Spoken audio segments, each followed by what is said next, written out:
Seja muito bem-vindo de volta, ou se essa é a sua primeira vez por aqui, seja muito bem-vindo. Eu sou o Heitor e hoje nós faremos a nossa leitura da 13ª catequese que compõe a teologia do corpo, a criação como dom fundamental e original. Eu costumo pedir, mas dessa vez eu vou fazer isso. Deixa aqui a sua curtida, seu comentário, compartilha esse vídeo já, manda para aquela galera que você sabe que vai se interessar por esse assunto ou que talvez nunca tenha ouvido falar, mas que de alguma forma pode ser impactada. Qualquer um pode ser impactado pela teologia do corpo. Estou aqui na companhia da nossa canequinha, da Lolec, que é a nossa marca, com produtos inspirados em São João Paulo II. E agora, sem mais delongas, vamos para o nosso conteúdo. Perceba que essa é a primeira catequese que foi proferida no ano de 1980 e, naturalmente, dando sequência àquilo que vinha sendo dito antes. São Paulo II vai dizer que essa conversa vai estar sendo retomada, né? Retomamos a análise do texto do Gênesis 2:25, iniciado há algumas semanas. De acordo com essa passagem, o homem e a mulher se viam, pode-se dizer, através do mistério da criação. Eles se viam dessa maneira antes de reconhecerem que estavam nus. Essa visão recíproca um do outro não é apenas uma participação na percepção exterior do mundo, mas também tem uma dimensão interior, um compartilhar da visão do próprio Criador, aquela visão sobre a qual o relato de Gênesis 1 fala várias vezes. Deus viu tudo o que tinha feito e viu que era muito bom. A nudez significa a bondade original da visão divina. Significa toda a simplicidade e plenitude dessa visão, que mostra o valor puro do ser humano enquanto homem e mulher, o valor puro de seu corpo e de seu sexo. A situação que se encontra indicada desse modo tão conciso e ao mesmo tempo sugestivo pela revelação original do corpo, como está expressa em particular em Gênesis 2:25, não contém nenhuma desarmonia intrínseca, nem antítese entre o que é espiritual e o que é sensível, assim como também não contém desarmonia e antítese entre o que constitui a pessoa enquanto ser humano e o que é determinado pelo sexo no ser humano, ou seja, o que é masculino ou feminino. Aqui a gente consegue captar uma série de elementos que são de grande relevância. Primeiro deles, corpo e alma não são inimigos, não estão em oposição. Aqui a gente já consegue identificar um dos grandes inimigos da igreja e da teologia do corpo, por consequência, que é a lógica maniqueísta de separar o bem e o mal como se eles fossem opostos presentes em absolutamente todas as coisas. Não é isso que a nossa fé nos apresenta. A fé nos apresenta o mal como a ausência do bem. E aquilo que São João Paulo II está dizendo aqui é basicamente a lógica de que não há oposição entre o corpo, que para os maniqueístas seria mal, e a alma, que para eles seria só o que há de bom, e aí nós estaríamos destruindo o que há de bom com o nosso corpo, e uma série de desdobramentos absurdos e terríveis vem disso aí. Nós estamos sendo apresentados por São João Paulo II à dinâmica da completude daquilo que nós somos. A completude daquilo que nós somos e que é revelada logo de cara, no início, no princípio da revelação divina. E os nossos corpos comunicam isso. Ao mesmo tempo, ele está fazendo aqui uma retrospectiva daquilo que foi falado nas últimas catequeses. De modo especial, essa lógica da comunicação que se concretiza por meio do nosso corpo. O nosso corpo comunica o que nós somos e quem nós somos na completude, e não somente uma imagem, não somente a nossa carne. É a isso que ele está fazendo referência. E aí a gente volta agora para o texto. Vendo-se reciprocamente, através do próprio mistério da criação, pode-se dizer, o homem e a mulher se veem ainda mais plenamente e claramente do que através do próprio sentido da visão, ou seja, através dos olhos corporais. Eles se veem e se reconhecem um ao outro, de fato, com toda a paz da contemplação interior, o que precisamente cria a plenitude da intimidade das pessoas. Se a vergonha carrega consigo uma limitação específica da vista, visão através dos olhos corporais, isso acontece, acima de tudo, porque a intimidade pessoal, pode-se dizer, fica prejudicada e ameaçada por tal visão. De acordo com Gênesis 2:25, o homem e a mulher não sentiam vergonha, vendo-se e conhecendo-se mutuamente em toda a paz e tranquilidade da contemplação interior. Eles comunicam na plenitude da humanidade, que se mostra neles como uma complementariedade recíproca, precisamente porque eles são homem e mulher. Ao mesmo tempo, eles comunicam baseados na comunhão de pessoas, na qual se tornam um mútuo dom um para o outro, através da masculinidade e da feminilidade. Na reciprocidade, eles alcançam, desse modo, uma compreensão particular do significado dos próprios corpos. O significado original da nudez corresponde à simplicidade e plenitude da visão na qual cresce, desde o próprio cerne de sua comunidade e comunhão, pode-se dizer, sua compreensão do significado do corpo. Ou seja, São João Paulo II está nos apresentando aqui que o significado do nosso corpo, ou a compreensão desse significado, passa necessariamente pela nudez e o significado dessa nudez. São coisas inseparáveis. Chamaremos esse significado de esponsal, e aí a gente consegue amarrar todo esse trecho, todo esse parágrafo, compreendendo e entendendo que a nossa condição humana construída, gerada por Deus como homem e mulher, depende dessa complementariedade para que nós alcancemos a plenitude daquilo que corresponde ao que nós somos. Nós só alcançamos a plenitude da nossa humanidade porque Deus nos faz homem e mulher. E se não pela nudez original, nós jamais teríamos tido contato com essa completude do jeito que Deus a quis. Senão ele não teria feito homem e mulher da forma que fez, constatáveis por meio dessa complementaridade visível. É esse o sentido que a nudez apresenta e nos chama a compreender. Se não fosse para que nós nos compreendêssemos um ao outro e naturalmente entendêssemos essa complementariedade, ela não teria um sentido tão profundo. Vamos prosseguir. O homem e a mulher em Gênesis 2, 23 e 25 emergem precisamente no próprio princípio, com essa consciência do significado dos próprios corpos. Isso merece uma análise aprofundada e é isso que nós vamos fazer agora. Se a narrativa da criação do ser humano nas duas versões, aquela de Gênesis 1 e a versão já vista de Gênesis 2, nos permitem estabelecer o significado original da solidão, na unidade e na nudez, por este mesmo fato, nos permitem também alcançar o fundamento de uma antropologia adequada, que busca compreender e interpretar o homem ser humano naquilo que é essencialmente humano.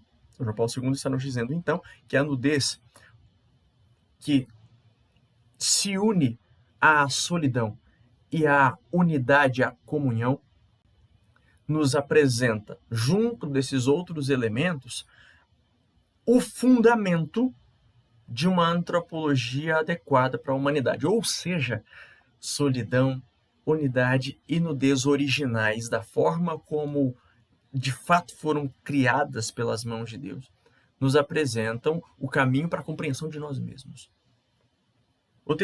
Os textos bíblicos contêm os elementos essenciais de tal antropologia, que se tornam claros no contexto teológico da imagem de Deus. Esse conceito contém, de modo oculto, a própria raiz da verdade sobre o ser humano, revelada pelo princípio ao qual Cristo se referiu no diálogo com os fariseus, quando falou sobre a criação do ser humano como homem e mulher. Devemos lembrar que todas as análises que estamos desenvolvendo aqui estão conectadas, ao menos indiretamente, precisamente com essas palavras. Desde o princípio, o ser humano que Deus criou como homem e mulher traz consigo a imagem divina impressa no seu corpo. Homem e mulher constituem, pode-se dizer, dois modos diversos de ser um corpo, que são próprios da natureza humana na unidade dessa imagem. Ou seja, homem e mulher, tais como são, com a sua constituição, com as suas constituições distintas fisicamente um do outro, nos revelam dois modos de ser uma única coisa, que é ser humano. Perceba, é como se a nudez nos revelasse que, mesmo na diferença que é complemento um para o outro, nós compartilhamos a mesma natureza. E essa mesma natureza se comunica com a natureza que está sendo identificada no outro. É por isso que nós nos atraímos um pelo outro. É por isso que o homem, quando olha para a mulher, vai dizer: osso dos meus ossos, carne da minha carne. Ali, embora hajam diferenças específicas a respeito do homem enquanto homem e da mulher enquanto mulher, há uma natureza que se comunica na intimidade de cada um deles com a intimidade do outro. E é assim que se constitui a unidade original desejada por Deus, que se constata por meio da nudez original, que, por sua vez, se completa com a solidão original, que revelou o meu desejo de algo que eu ainda não sabia o que era. Percebe que as três coisas são inseparáveis e me conduzem para um anseio de comunhão? Se não for para um anseio de comunhão, as três coisas não fazem sentido. Vamos prosseguir? Devemos agora retornar às palavras fundamentais que Cristo utilizou, ou seja, à palavra criado e ao sujeito, criador, introduzindo nas considerações até agora traçadas uma nova dimensão, um novo critério de compreensão e de interpretação, que chamaremos de hermenêutica do dom. Esse aqui é o ponto ao qual nós chegamos quando nós avançamos na compreensão da solidão, da nudez e da comunhão originária. A dimensão do dom é decisiva para a profundidade e verdade essenciais do significado da solidão, unidade e nudez original. Ela também se encontra no próprio coração do mistério da criação, o que nos permite construir a teologia do corpo desde o princípio, mas ao mesmo tempo demanda que a construamos exatamente dessa forma. Nos lábios de Cristo, a palavra criado contém a mesma verdade que encontramos no Gênesis. A primeira narrativa da criação repete essa palavra muitas vezes, desde Gênesis 1:1. No princípio, Deus criou os céus e a terra. Até Gênesis 1:27. Deus criou o homem à sua imagem. Deus se revela acima de tudo como Criador. Cristo se refere a essa verdade fundamental contida no Gênesis. O conceito de criação tem toda a sua profundidade, não apenas metafísica, mas uma plena profundidade teológica no Gênesis. O Criador é aquele que chama a existência do nada e que estabelece na existência do mundo e o ser humano no mundo, porque ele é amor. João 4:8. Reconhecidamente, não encontramos essa palavra, amor, Deus é amor, na narrativa da criação. Entretanto, essa narrativa frequentemente repete: Deus viu tudo o que tinha feito e viu que tudo era bom. Foco no bom, nessa palavra, nesse elemento transcendental que é apresentado para a gente aqui agora, presente em Gênesis 1:31 e também nas menções anteriores. Através dessas palavras, somos levados a vislumbrar no amor o motivo divino para a criação, a fonte, pode-se dizer, da qual ela emana. Só o amor de fato gera o bem e se compraz com o bem realizado. 1 Coríntios 13, aquele cântico belíssimo composto por São Paulo. Enquanto ação de Deus, A criação, portanto, significa não apenas chamar do nada à existência e estabelecer a existência no mundo, bem como a existência do ser humano no mundo, mas, de acordo com a primeira narrativa, o Bereshit Bara, no princípio criou, também significa dom, um dom fundamental e radical, ou seja, um ato de doação, entrega, no qual o dom se torna ser precisamente do nada. Percebe a profundidade disso que São João Paulo II está nos dizendo? Ele nos apresenta aqui o motivo pelo qual Deus nos cria tal como nos cria. O amor. E se Deus nos cria à sua imagem e semelhança, porque isso está expresso no texto que narra a criação, e nos cria à sua imagem e semelhança como sendo algo muito bom, ele atrela essa criação que revela a bondade àquilo que ele mesmo é, o amor. Por amor e no amor, ele nos cria na bondade, como criaturas que podem ser tidas, classificadas da forma como ele classificou, boas.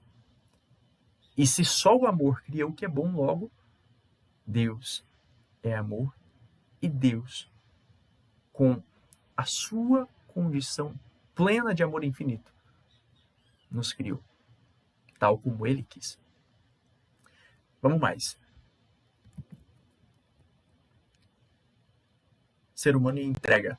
Ler os primeiros capítulos do Gênesis nos introduz no mistério da criação, ou seja, do início do mundo por vontade de Deus, que é onipotência e amor. Consequentemente, toda criatura leva em si o sinal do dom original e fundamental. Assim, ao mesmo tempo, o conceito de dom, entrega, não pode se referir a nada. Esse conceito não pode ser vazio.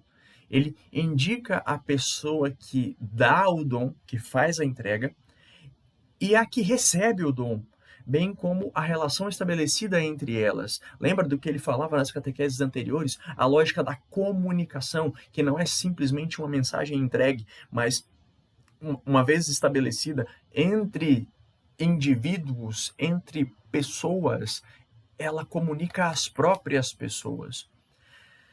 Bem, essa relação surge da narrativa da criação no próprio momento da criação do ser humano.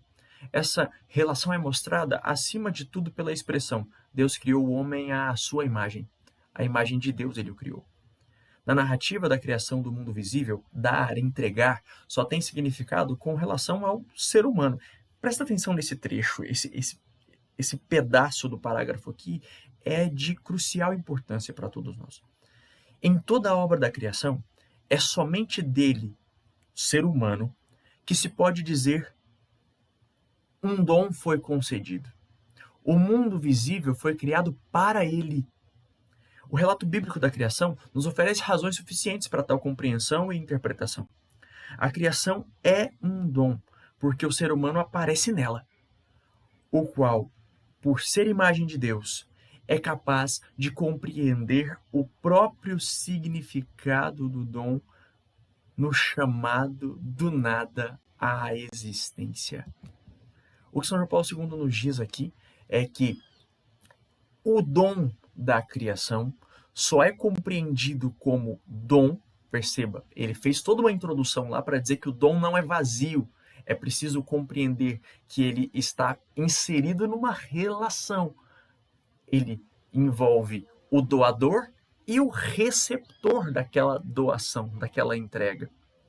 E só tem sentido porque envolve essa entrega e a recepção. Do mesmo modo, ele não pode desprezar, sob nenhuma condição, aquilo que está sendo comunicado. O dom só é dom porque há ali uma entrega, numa comunicação entre quem doa e quem recebe. Está claro para nós isso? Bom, se o dom só é dom porque ele está inserido nessa comunicação de quem doa e quem recebe, ora, o sentido que o doador quis imprimir precisa estar claro, precisa ser compreendido pelo receptor. assim como o receptor vai compreender e receber essa mensagem de quem doa.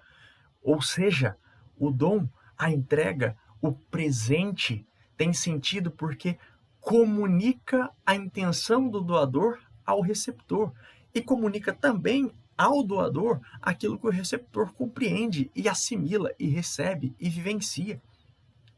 Tudo isso nos mostra que, quando Deus faz com que o homem seja capaz de compreender a criação, ele está ali, na criação, se dando, se comunicando ao homem.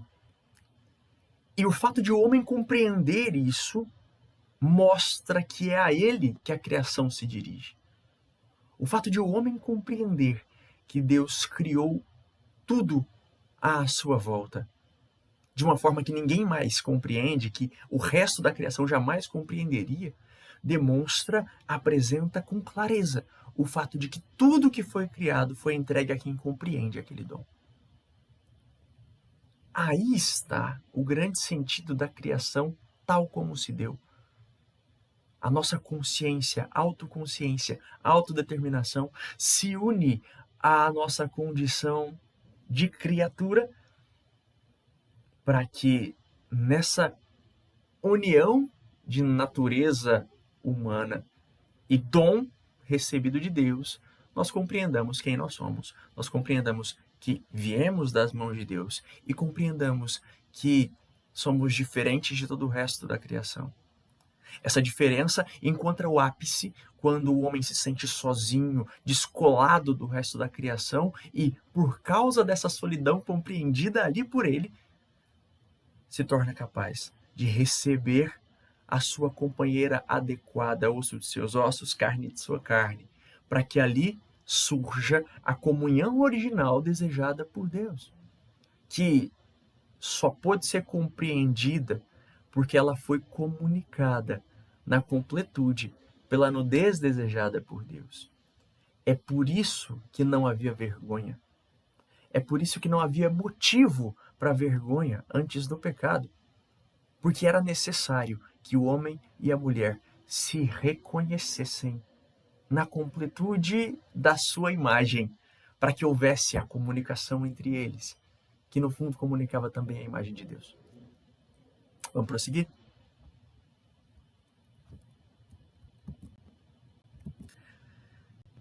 Ele também é capaz de responder ao Criador com a linguagem dessa compreensão. Quando se interpreta a narrativa da criação precisamente com essa linguagem, pode-se deduzir dela que a criação constitui o dom fundamental e original. O ser humano aparece na criação como aquele que recebeu o mundo como um dom, um presente, e vice-versa. Pode-se dizer também que o mundo recebeu o ser humano como um dom. Nesse ponto, devemos interromper nossa análise. O que falamos até agora apresenta-se em estrita relação com toda a problemática antropológica do princípio. O ser humano aparece nele como criado, ou seja, como aquele que, no meio do mundo, recebeu o outro ser humano como um dom. Nas análises que se seguirão, é precisamente essa dimensão do dom que devemos submeter a uma profunda análise, a fim de compreender também o significado do corpo em sua justa medida. Esse será o assunto de nossas próximas meditações. E assim, São João Paulo II encerra a 13ª catequese, dizendo que, para que nós compreendamos a união entre homem e mulher, a completude e a comunicação entre homem e mulher por meio de seus corpos, é necessário compreender aquilo que ele nos apresentou nessa catequese, a comunicação do dom divino conosco, na criação, no seu desejo original. É impossível compreender e dar passos rumo a uma comunhão santa entre homem e mulher, se essa comunhão santa entre homem e mulher não parte de uma compreensão daquilo que foi desejado por Deus lá no princípio, lá na origem, e não se trata de um princípio enquanto momento impossível de se detectar na história.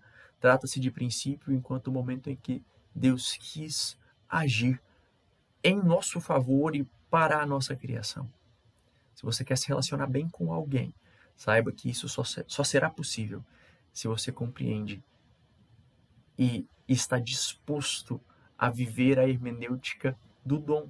A interpretação que os nossos corpos permitem é a interpretação de que Deus se deu a nós, na nossa imagem e na figura do outro.